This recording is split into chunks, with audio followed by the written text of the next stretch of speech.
The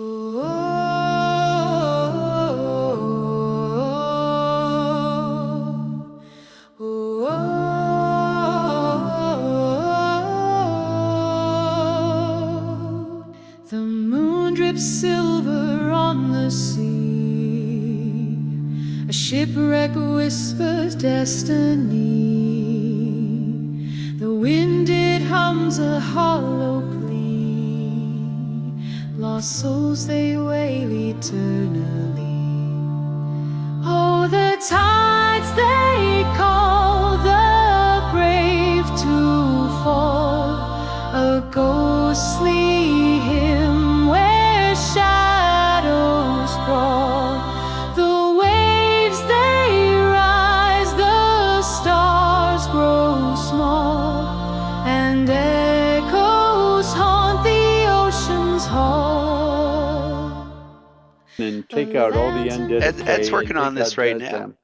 This is the thing he's working on. Yeah. But there are either novels or short stories like Red Magic and Sentinel Spire, and I assume that, and it says a reference for the Sapphire Crescent. I assume the symbol dying, 1479, and the stuff came probably through that channel. Because if I look at the gaming sources of the information, that's all older stuff. Mhm. Yeah, that's the Second Sundering. Yeah. That happened in the Herald, the last book of the Second Sundering. Got it. Okay. Right. So there. Yeah. So that's where you, as we talk about this.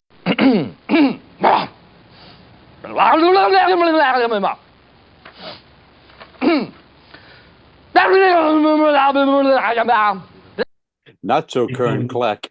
Well, no, yeah, the not so current, but filling in for, you start filling in about, That's so how'd y'all like that sundering? What'd you think about it? My aunt grew 3 arms or something like that, So they go through the whole thing where they start talking about the results of what happened. You think about it, most of the people who are commoners are going to be, what the hell is going on? What happened to everything? Why can't they heal us now? Why is all this crazy stuff going on? What happened to the people with magical tattoos that could do spells and they can't do them anymore? What's going on? So it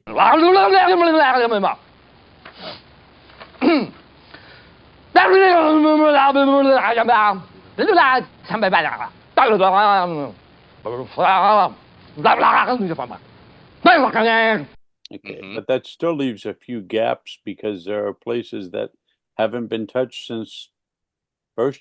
I mean, Old Empires hasn't been touched since first edition. that means you can do anything you want to it. Yeah. Well, there's been little Yeah. touches though, like there's New Unther, right? Versus, the Sundering did mess with those places pretty badly. Yeah. Yep.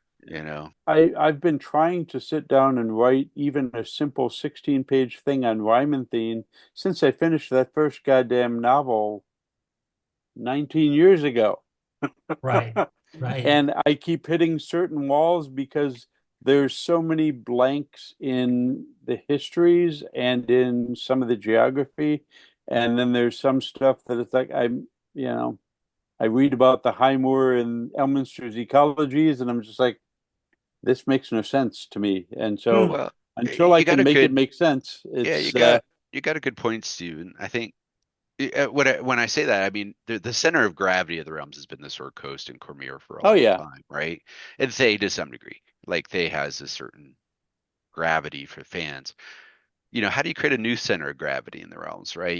And that means depth and richness, interaction, characters. You got that in the Heartlands. You got it in Shadow. Well, that's why I'm saying that's why you get out of it. You got to get away from there because there's almost so much there. It's hard to tangle with it. Yeah. And so if you go create a new center of gravity, say in Chicenta or the Vilhan Reach or even further south, you've got more room to play. Right. Yeah, I mean, you can start in Tazir if you wanted to. I mean, you can still add to the places that have all that gravity, but I saw a question on Ed's Discord the other day of somebody asking, well, once you get 5 miles outside of Waterdeep's gates, what do you see on the roads? What is there? And I can remember that Dragon article from who the hell knows what year it was. That's the environs of Waterdeep, and it talks about golden fields and stuff. But it really looks at it from more of a 30 miles to the square inch viewpoint, so you really don't see the personal level of, if you're on the road, what do you see? Who do you Right. encounter? What is it like? And pulling in the focus would be a hell of a lot of fun for me, but then I love that granular stuff. I love the idea of you kick a rock in the road and the rock says, "Hey," Hey, that and hurt. I have an excuse for a story here. But I love that stuff. I live for digging down deep into the layers of stuff that everybody just said, "Oh, that's just X." And it's like, no, there's a lot more there. All you have to do is scratch the paint off of it. And I learned that from you. So It's all my fault. but I would love to build new things, but the biggest thing I probably built in the realms that was most mine and not weaving together or untangling snarls of lore was the Sea of Fallen Stars. Mm-hmm. I love that piece. Lands of Intrigue, I hold very dear to my heart. Yes. But that project was mostly, how do I hide the seams while I fix all the lore inconsistencies here and move it forward? Right. So right. that was why I spent 20 pages on history, was partly to try and weave stories in behind that would help explain how to move past, somebody said X when it really meant Y, sort of thing. But I was thinking back to your idea earlier of the lit, the Misty Lands, the lich kind of flavored, the gothic elements somewhere, but the other, you wrote 3 modules that were very thin, Stardock and Mad Goth's Castle, whatever, right? Mad Goth's Castle, yeah. Yeah. And so those, I really liked them because there were these seeds of lore in there that were very interesting. Like there was a Spelljammer ship in the last one, and there was some, a little bit of discussion of, realm space and things like that in that one, in the third of that series. But I think when I think about you going somewhere else, Stephen, in the realms to write, it's almost like taking, maybe not go, we all like to go so deep, but it might be a way to get back to it in a way of saying, and the other thing I wanted to say is, a lot of folks, I don't, you bear the scars of the past, you bear the scars of the past. You want to see them? No, I really don't, actually. I don't. I'm sure that they should stay under your clothes. They should stay. Keep your pants on. Keep your pants on. Yeah. So no, but when you say, when you got you get your hand slapped. Party poopers. Stephen, you got your hand slapped, right? And I think, the idea of what you're going to write or want to write or do, you still navigate that mindset, right? And I think in a way you just write what you want to write, like the lore that you loved and the things that you just have a run at it somehow. Yeah, I mean, it's one of those. I mean, there's still no money in it, but I still say you run at it.